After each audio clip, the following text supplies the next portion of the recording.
Okay, well, there's a few additional items that I think could be relating to the airlift that I thought you might be interested in knowing about. The first of them was about a little two-page newspaper called the Task Force Times. And again, I have examples of 16 editions in that binder over there. It was instituted on the initiative of General Tunner, the commander of the airlift, printed in Wiesbaden, and distributed to air crews. One of the interesting features it had, you can't see it on this edition, or on this cover thing here, but some of the individuals, they had a thing called the How's It board, or How Goes It board, that clocked up different tonnages and whatnot for the various aircraft, and was designed to create an element of competition. This gentleman is Tech Sergeant Jake Schufert, who was an artist, a cartoonist. And almost every edition of the Task Force Times had one of his cartoons, and some of them were brilliant. And you'll see a few of them in there if you take the time to have a look. Yeah, he was quite popular. Also, this group, the 86th Fighter Wing from Neubickburg, Air Force Base, sent a camel to the children of Berlin. I don't think camels are typically hanging around U.S. Air Force bases, but I don't know where it came from, but they took it to Berlin, and around Christmas, they had little bags on it, and they packed Christmas gifts for the kids in it. Pretty cute. Yeah, one humper, yeah. There was also a airlift dog parachute. Clarence Stieber, who is this guy, there's an article about him in the Florida Times. He had more than 100 missions with this dog. And he actually, I believe he crashed one time, but he didn't have the dog with him at the time. So that by some miracle or other. So yeah, there was an airlift dog parachute. And believe it or not, they had some shows to entertain the troops around Christmas time especially. And Bob Hope actually came, and a well-known songwriter, created a song called Operation Vittles. And very fittingly, the name of the songwriter was Irving Berlin. He wrote a song called Vittles, and there it is right there, written for and dedicated to the men of the airlift. Also, special military medal for humane action was created to recognize extended duty in support of the Berlin Airlift. Pretty unique. I didn't even know that existed before I started doing some additional research here. In July of 1951, the ceremonial unveiling of the Airlift Memorial in Berlin took place. There's actually three, you can see the three sort of pillars that support it. It's got a curve. They represented the three corridors in and out of Berlin. It's called the Luftbrücken Denk Tank in German. Yeah. Anyways. No, there's one somewhere else though, and it is one of the British bases, I believe. Yeah, it might be a little bit smaller than this one, but yeah, I've just forgotten now. But yeah, I think there were actually two more. Yeah. I mentioned earlier the influence, and I won't go on at length about this, on modern air traffic control from the Berlin Airlift. They devised all kinds of things that ultimately ended up being incorporated into civil aviation. And those again are this is the circles there are the three bases. Robert, thank you for those nice red circles indicating Tempelhof and Tegel and Gatow. And I look at this stuff, and any of you guys who are pilots are probably unfazed by this stuff. When I look at it, I go, my God, this is the kind of stuff you had to learn to fly into to Berlin and elsewhere. And there's another one showing standard operating procedures of the CALPF. Fastberg to Tegel and Stella to Gatow.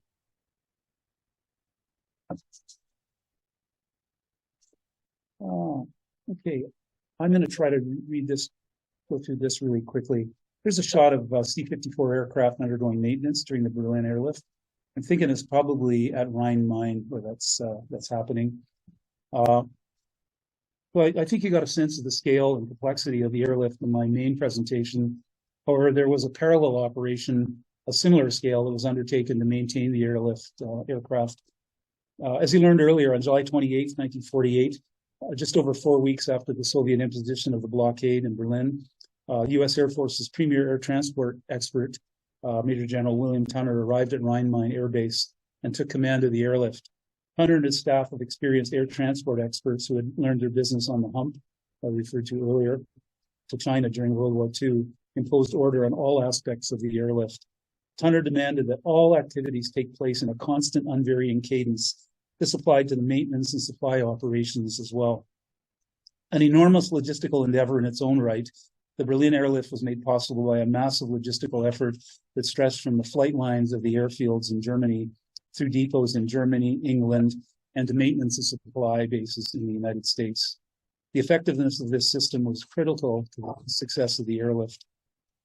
From the beginning of the airlift through the arrival of the first C-54s, the Douglas C-47 was the backbone of air transport in Europe.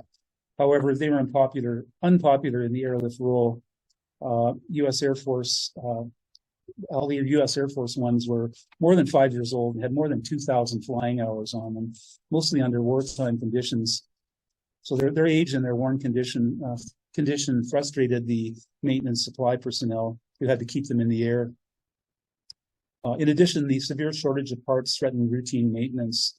The worst problems with the C-47s, though, were their limited cargo capacity of approximately 3 tons and their inferior operational performance compared to the 4-engine Douglas C-54 Skymasters. The first C-54s landed at Rhein-Main on July 1st, so just a week into the airlift, and as additional numbers arrived, they gradually replaced the C-47s, the last of which left the airlift at the end of September. Reliance on a single standard airplane not only enabled Tunner and his staff to streamline every aspect of operations on the airlift, but it vastly simplified supply and maintenance. Maintaining the C-54s still presented serious problems, though. First, since the few C-54s that had operated in Europe prior to the airlift were assigned to the Military Air Transport Service, or MATS, which I referred to earlier, U.S. Air Force Europe lacked the means to support them. Second, the squadrons deployed from the U.S. brought only a limited number of spares, mechanics and spare parts with them. Most ground personnel and stocks of supplies, and I'll just take this clip off here, sorry. Didn't realize that one was pretty double-sided. Most ground personnel and stocks of supplies arrived by ship, taking sometimes several weeks to reach Europe. Conditions on the airlift compounded these problems. The C-54 had been designed and built to fly passengers over long distances, a mission that featured few takeoffs and landings and long hours at cruising speed. Now Tunner called upon them to make a larger number of short flights carrying extremely heavy loads, frequent takeoffs under maximum power, strained engines, and wore-out parts. Repeated landing with 10 tons of cargo, wore-out tires, burned up brakes, and severely stressed the C-54's fragile nose gear. The airlift placed a tremendous burden on engines and airframes and ate up spark plugs, brakes, and tires at an incredible rate. The limited inventory of C-54 parts made the situation even worse, Air Force-wide, by the way. Cycle maintenance on the C-54s called for preventive maintenance during the standardized inspections at carefully determined points, typically daily and at 50 hours, 200 hours, and 1,000 hours of flying time. Maintenance on the airlift was a continuous process that operated 24 hours a day, 7 days a week, and precise scheduling was a key to keeping the airplanes flying. Maintenance planning called for field maintenance to be theater responsibility conducted at the flying bases. But the critical 200-hour inspections took place at Oberpfaffenhofen, where's that place again, near Munich, until the World War II depot at Burtonwood in England was reopened. And the 1,000-hour inspections were the responsibility of Air Material Command in the U.S. Mechanics at the bases and depots in Europe accomplished their work in terrible conditions, weather-wise, rain, fog, and cold, combined with poor facilities, long hours, and shortages of tools and parts, all intensified by the tremendous pressures on keeping the airplanes flying, made maintenance a miserable, nasty job. Maintenance on the airlift suffered severely from deficiencies in the number, experience, and ability of the mechanics and technicians available, especially in the early days of the airlift. This cost the airlift literally hundreds of hours of flying time. The situation improved over time, thanks to better screening of personnel sent to Germany and an intensive on-the-job training program. Ultimately, the personnel shortages forced USAFE to recruit German nationals most of them former liftoff mechanics. But since few of them spoke English, they had to translate all the maintenance manuals, technical publications, and inspection checklists into German. And an intensive training program was established for that purpose. Maintenance at the airfield level was divided into three functions. First, each aircraft received a daily pre-flight check. Secondly, turnaround, which is referred to as turnaround maintenance, provided routine servicing when the aircraft landed. Third and last, maintenance personnel conducted routine checks at 50, 100, and 150 hours. The 50-hour inspections provided preventive maintenance designed to reduce the need for unscheduled maintenance by identifying problems and correcting them before they became serious issues. This usually took about 5 hours to complete. For the 200-hour inspections, USAFE planners decided to concentrate the inspections at one location. Initially, they were, as noted earlier, conducted at Oberpfaffenhofen, but upon reopening of the base at Burtonwood in England, this function was transferred there. The 200-hour inspection was much more than a casual evaluation of the airplane. It was a thorough inspection and repair of the aircraft that included a complete cleaning, overhaul, reconditioning, and replacing of worn parts and equipment. It was an intensive and carefully controlled 5-stage operation. During the 200-hour inspection, the USAFE took the opportunity to make modifications to the aircraft. For example, Tunner ordered all unnecessary navigation equipment to be removed from the C-50 or 54s to save weight. And in another case, beginning in September, to install new de-icer boots on all C-54s. One measure taken at Burtonwood was a weight stripping program for the D, E, and G series of the C-54s. And the maintenance crews removed 2,200 pounds of excess equipment during the renovation process, which thereby increased the payload of the planes accordingly. Beyond the Berlin Airlift stood the worldwide maintenance and supply capacity of the United States, and in particular, Air Material Command, headquartered at Wright-Patterson Air Force Base in Ohio, with its system of depots in Sacramento, California, Ogden, Utah, San Antonio, Texas, Oklahoma City, Oklahoma, Mobile, Alabama, and someplace I've never heard of, Middletown, Pennsylvania, and Warner Robins, Georgia, which I've also never heard of. A steady stream of airplanes, engines, and subsystems flowed in and out of the depots as the airlift grew. The C-54s had to return to the U.S. periodically for cycle maintenance, which involved a major inspection and reconditioning accomplished at 1,000-hour intervals. Additional inspections took place at 2,000, 3,000, and every additional 1,000 hours through the 8,000 hours. In November, it became apparent that aircraft which had completed their inspections were not being returned to Europe as scheduled. Inspections that had been expected to take an average of 22 days had actually averaged 57 days. So almost triple. Shortages of spare parts, changing requirements for installation of equipment, and the generally poor conditions of the aircraft were principal reasons for interruptions in the flow of aircraft through the inspection. Also, a shortage of aircrew affected the return of aircraft to Europe. Over the coming months, the maintenance system gradually caught up with the demand for 1,000-hour inspections, and by early 1949, the arrival of additional mechanics and parts in Europe increased the number of aircraft on operational status. So results began to show by mid-February of 1949, and by May, the difficulties faced by the 1,000-hour maintenance program had been largely solved. Okay. Here. Quite the operation. Okay. That's pretty much all I wanted to say about that. I've already talked about the incidents and air traffic control. Okay, no discussion of the Berlin Airlift is complete without a reference to Colonel Gail Halverson, the Candy Bomber. He was a USAF C-54 pilot who early on in his airlift career happened to wander over to a fence, borderline fence, where there were a lot of little German kids standing around. And he had a couple of sticks of Wrigley's chewing gum with him. So he took them out and ripped them into little pieces and started handing them out to the kids. Some of the kids that didn't get any just took the wrapper and smelled it. They got a lot of that apparently. Anyways, this gelled and created an idea in his head that maybe he could start dropping candy and chocolate and things for the kids on a regular basis. So he promised them that he would start bringing things, parachute, literally taking handkerchiefs and dropping little parachutes with them. seems a little cumbersome. Ultimately, thousands of parachutes were being made. By the way, initially, the brass did not like they weren't too happy about the idea. The Tunner thought it was genius. Another really great propaganda thing. Anyways, the kids asked him, well, how will we know it's you? And he said, well, I'll just wiggle my wings. So he became known as Uncle Wiggly Wings, or in German, Onkel Wackelflügel. Anyways, this progressed, and it expanded at an amazing rate. The other pilots were dropping them left and right. And at one point, they started dropping them in big bundles. Anyways, yeah, this went on for some time. Actually, the head of the American Confectioners Association, who I guess heads all the confection companies in the U.S., met with him and said, hey, what can we do to help? So ultimately, 2 boxcar loads full of chocolate and all kinds of things. Hershey's actually stepped up and sent tons of stuff over there. School kids in America were shipping stuff over. Anyways, it was a big hit, and obviously the kids just loved it. Anyways, my last, well, there's Halverson right there, the candy bomber, aka Uncle Wiggly Wings, or Wackelflügel.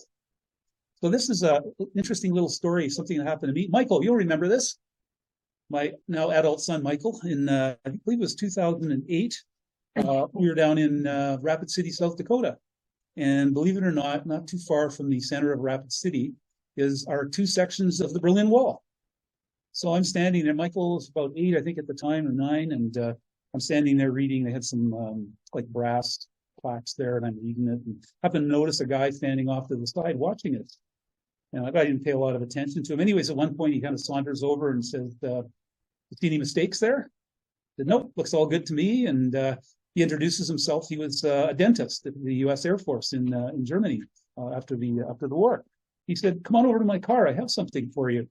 So we go over to his car, and he opens up the back, and he has 2 big boxes, and he pulls out this little book called Mercedes and the Chocolate Pilot. It's actually a kid's book. Anyways, the subtitle there tells it all. A true story of the Berlin Airlift and the candy that dropped from the sky. But the real story is this little girl in Berlin was never getting any candy. All the other kids, they get the stuff, and she never got anything. So one day she wrote a letter that found its way to Halverson. And so he ultimately ended up visiting her house, personally taking some candies or chocolate to her in Berlin. Anyways, one would think that's sort of the end of the story, but it's not. Years later, he gets an invitation to dinner at a home in Berlin. So he shows up at the door, and this lady answers the door. She's got 2 or 3 kids running around, and he enters the house. And sure enough, this lady was the little girl, Mercedes, that was now welcoming him into her home. So I thought it was just a great story. So the book is over there if you want to take a look at it. He did a little dedication in the front of it. So yeah. And Robert did another fine job on this. These are just some Berlin Airlift statistics. I'll just pull up my gazillion spreadsheet that I have here. Just to give you a rundown on some things. First of all, tonnage. 2,325,800 tons flown into Berlin. 77% of it by the Americans. You can see why they dominated the lift. 17% by RAF, and British civilian tonnage, about another 6%. The tonnage breakdown, thank you for that again too, Robert. The total, you can see by far the largest proportion of it was coal, followed by food and all kinds of other stuff. Number of flights, where are we here? 277,569 flights, 189,000 of them US ones, about 68%. The remainder British ones. 92 million miles flown. So the distance to the sun, almost. Stay about a measly million miles. Yeah, absolutely incredible. And it shows the breakdown, USAF and RAF. What's the last column title? Robert, what's the title of the last? The last column. Do you remember what that is? USAF Britain breakdown. I'm not sure what it is. Oh, okay. All right. Okay. Perfect. Great. Okay. Fuel usage. Now, I don't have the comparable statistics for the Americans, but 35 million gallons of fuel burned by the British. is a tidy bit. The British, 200,000 hours in the air. Planes lost, believe it or not, only 17 planes lost, U.S. planes, and 7 British. Passengers, a lot of passengers flown in and out as well, so they're not even included in the tonnage. 30 fatalities. RAF, and Royal New Zealand Air Force, 17 British or American ones, 30, and 21 British civilian ones. The cost was approximately $224 million, which in today's dollars is about $3 billion. And by the way, just for a little comparison here, the 5-year Sarajevo airlift from 1992 to 1997 carried 179,910 tons of cargo, less than 1 month total for the Berlin Airlift. So that'll give you an idea of the scale of the thing. So anyways, that does it for me almost. I've also got a list here of, somebody was talking about videos and whatnot. I think Harry, you were saying something. I've got a list of a whole bunch of different videos that are available on the internet. Some of them are really good. Mark Felton Productions has got a really good one. There's one on American Experience, about 50 minutes long.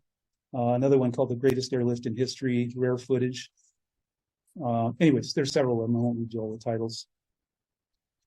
So yeah, anyways, I'm done. Thank you very much for your attention.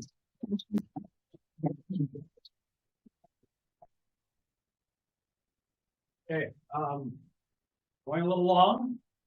Does anyone have any questions? Right here. Yes. Okay, Alan, do you know approximately what the civilian population was in West Berlin during the airlift? 2.5 million. 2.5 million. Okay. Anybody else? Bill? Alan, where did the infiltrated people? Oh, it was yeah.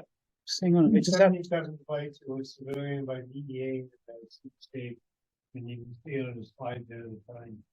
And you have small purple. Well, it was a civilian, 2 civilian companies that flew from something. I was just seeing it. Yeah, the freighter it actually carried at the Berlin Airlift, anyways, carried about 7 tons.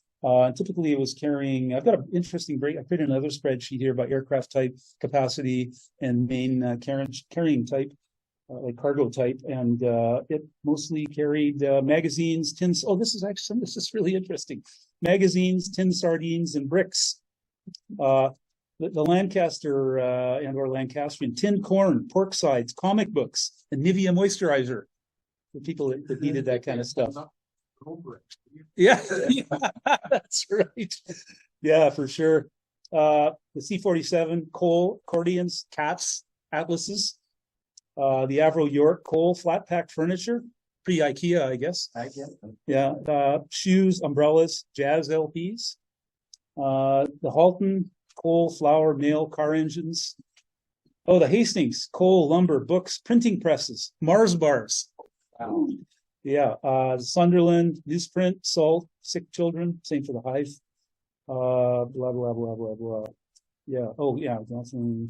Oh, the Avro Tudor, gasoline, nylons, lighters, and the Vickers Viking machine tools, lead ingots, concrete blocks. Again, I don't know, I needed concrete blocks, mail and passengers. So they carry fuel and lighters on the same yeah.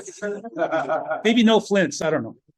These are just the British ones. The American ones, the C-47 coal, X-ray equipment, vacuum tubes, dentist chairs, the C-54 coal refrigerators, jute boxes, raisins, switchboard knives. By the way, raisin bombers was another name the kids called them.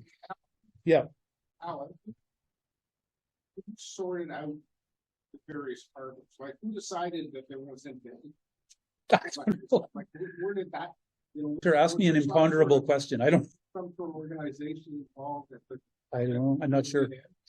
Yeah, I'm not sure. Actually, one of the other aspects that I had been wondering about, and doesn't seem to be much written about, is how did they get from the ports to the bases in West Germany?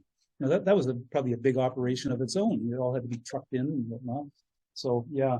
Anyways, one last one here. A couple last ones. And this referenced the bottled milk for the kids. There was a plane called the Fairchild Packet, a twin boom one, kind of like the boxcar. dismantled heavy machinery, bottled milk, and eggs. And there was a C-74 Globemaster, a gigantic plane that could carry 24 tons. There was only one of them deployed on the airlift. Coal, flour, and rock crushers.